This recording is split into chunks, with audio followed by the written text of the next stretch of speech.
ज़बरदस्ती लोगों ने ये साइकोफोबिया बना रखा है कि आईसीटी ने कभी ऐसा नहीं कहा है कि वो पैनिक होने की ज़रूरत है।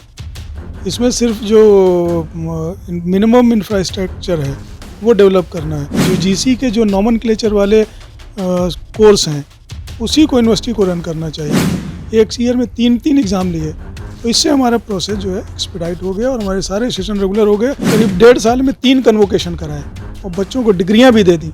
नमस्कार, मैं कृपाशंकर, आप इनसाइडर लाइव देख रहे हैं। हमारे साथ बात करने के लिए पाटलिपुत्र यूनिवर्सिटी के कुलपति प्रोफेसर आर.के. सिंह। सबसे पहले तो इनसाइडर लाइव में आपका बहुत बहुत स्वागत है। इनसाइडर चैनल को भी बहुत बधाई, न्यूज़ चैनल को, और साथ ही साथ आपको कृपाशंकर जी और राव जी जो यहाँ पे हैं, आप लोग यहाँ पे आए और इसके लिए आप लोग धन्यवाद के पात्र हैं। सर, बीसी और बीबीएम को जिस तरीके से एआईसीटी के अंदर मान्यता अनिवार्य कर दिया गया है, इसको आप किस तरीके से देख रहे हैं? कितना जरूरी है ये? एक्चुअली अगर देखा जाए, चूँकि आप लोग को शायद याद हो तो 4 साल जो CBSE system national education policy 20 वाला लागू हुआ था, उसमें यह था कि यूनिफॉर्म जो है सिलेबस हो और पूरे स्टेट में जब बच्चा चाहे किसी स्टेट में या बाहर इंडिया में भी जाके अगर फर्स्ट ईयर के बाद सेकेंड ईयर में एडमिशन ले सकता है, सेकेंड ईयर के बाद थर्ड ईयर में एग्जिट करके ले सकता है किसी दूसरी यूनिवर्सिटी में। उन सब चीज़ के लिए ज़रूरी था कि यूनिफॉर्म सिलेबस हो। तो आईसीटी ने इस पे पहल करी कि क्यों ना हम जो है जो प्रोफेशनल कोर्सेज हैं उनको भी अपने इसमें शामिल करें, जिससे इनके सिलेबस में भी और क्वालिटी में यूनिफॉर्मिटी आए, इसलिए ये सब किया गया। कई इंस्टीट्यूट जो है सर, सीमित संसाधन है, उनको एआईसीटी की मान्यता जरूरी होने के कारण बंद हो जाएगा, ऐसा क्या? ज़बरदस्ती लोगों ने ये साइकोफोबिया बना रखा है। आईसीटी ने कभी ऐसा नहीं कहा है कि वो पैनिक होने की ज़रूरत है। इसमें सिर्फ जो मिनिमम इंफ्रास्ट्रक्चर है वो डेवलप करना है, और जो हम लोग एफिलिएशन देते हैं, सब कॉलेज के पास मिनिमम इंफ्रास्ट्रक्चर होता है तभी यूनिवर्सिटी एफिलिएशन देती है, तो डरने की कोई बात नहीं है उसमें।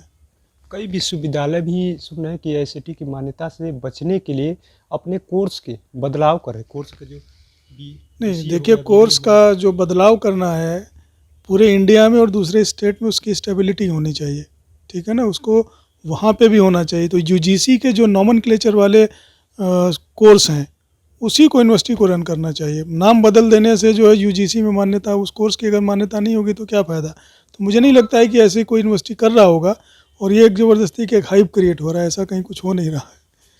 आपने पाटलिपुत्र विश्वविद्यालय को जो परीक्षाएं नियमित कर दी, क्लास जो भी है, प्रक्रिया, तमाम जो प्रक्रिया है उसको नियमित कर दिया, ऐसा कैसे हुआ, कुछ बताइएगा। एक्चुअली शायद आप लोग को ध्यान हो तो जब मैं शुरू में 22 में जनवरी में ज्वाइन किया था, तो मैंने यही कहा था कि मेरी मेरा फर्स्ट प्रायोरिटी होगी कि हमारे एकेडमिक सेशन जो 2-2-2.5 साल लेट हो रहे हैं उसको कैसे रेगुलराइज किया जाए।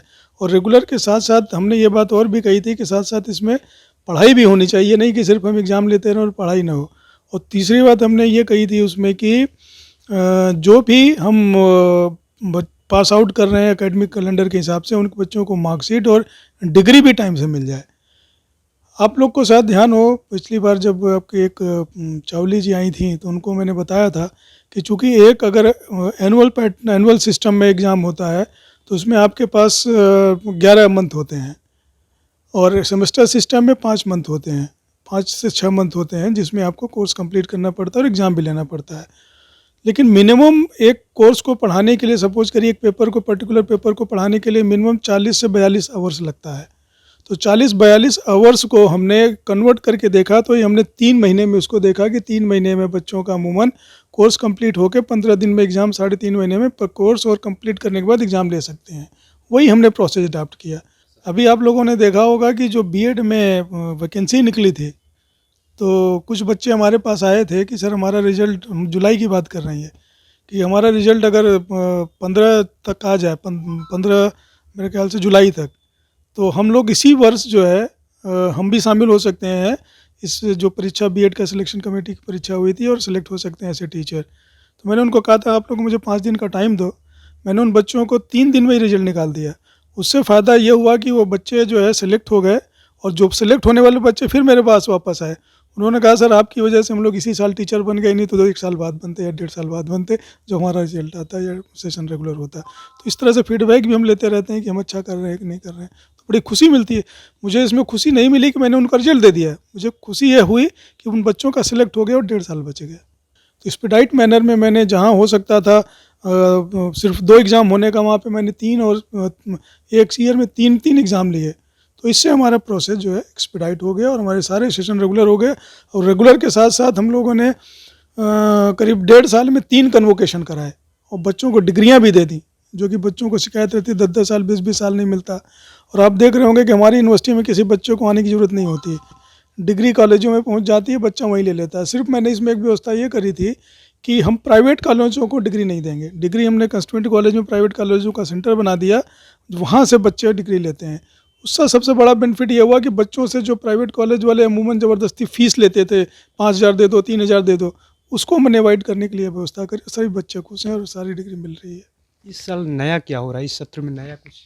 मेरा फोकस अभी पीएचडी पे है और हम अपना नया कैंपस में जल्दी ही शिफ्ट होंगे। उसके लिए हमने बीएस कॉलेज दानापुर में भी कॉलेज है हमारा, बीएस कॉलेज दानापुर, उससे हमने यूनिवर्सिटी के लिए कुछ 5 एकड़ ज़मीन ली है। तो उसमें भी हम अपना पीजी कैंपस स्टार्ट करने की सोच रहे हैं, जो कि सिंडिकेट और सीनेट से भी पास हो गया है। और जो गवर्नमेंट ने बख्तियारपुर में दिया वो तो मेन कैंपस हमारा चलेगा ही चलेगा, बनेगा ही। इस साल का कैंपस मिल जाएगा? नहीं, इस साल नहीं मिलेगा, टाइम लग जाएगा, लेकिन बट जो है वो हम जैसे पीजी है, पीजी हमने डिफरेंट एन कॉलेज और कुछ वहाँ चला के 2-3 ब्रांच हम सोच रहे हैं कि अपने नए कैंपस में चलाने की कोशिश करेंगे। प्रक्रिया अंतिम चरण में है? प्रक्रिया अंतिम चरण नहीं, प्रक्रिया जो पास होने वाली सारी प्रोसेस हो गई है, निर्माण चालू होगा। बहुत बहुत धन्यवाद सर बात करने के लिए। तो आपने सुना किस तरीके से पाटलिपुत्र विश्वविद्यालय के कुलपति आर.के. सिंह साहब ने साफ कह दिया है कि जो पाटलिपुत्र यूनिवर्सिटी का जो कायाकल्प है, हमने काम कर रहे हैं और आगे भी निरंतर काम करते रहेंगे। साथ ही पाटलिपुत्र यूनिवर्सिटी को एक नया कैंपस जल्द ही मिल जाएगा। इन्होंने कह दिया साफ कि जो प्रक्रिया है वो तो पूरा हो ही गया, निर्माण कार्य चल रहा है। अब देखना ये होगा कि आने वाले समय में सर ने कहा है जिस तरीके से कि हमने जो टाइम से जो परीक्षाएं नहीं हो रही थी, तमाम चीज़ों को हमने एक एक करके बारीकी से देखा, उसमें सुधार किया। इससे आने वाले भविष्य में बच्चों को कितना लाभ मिलता है।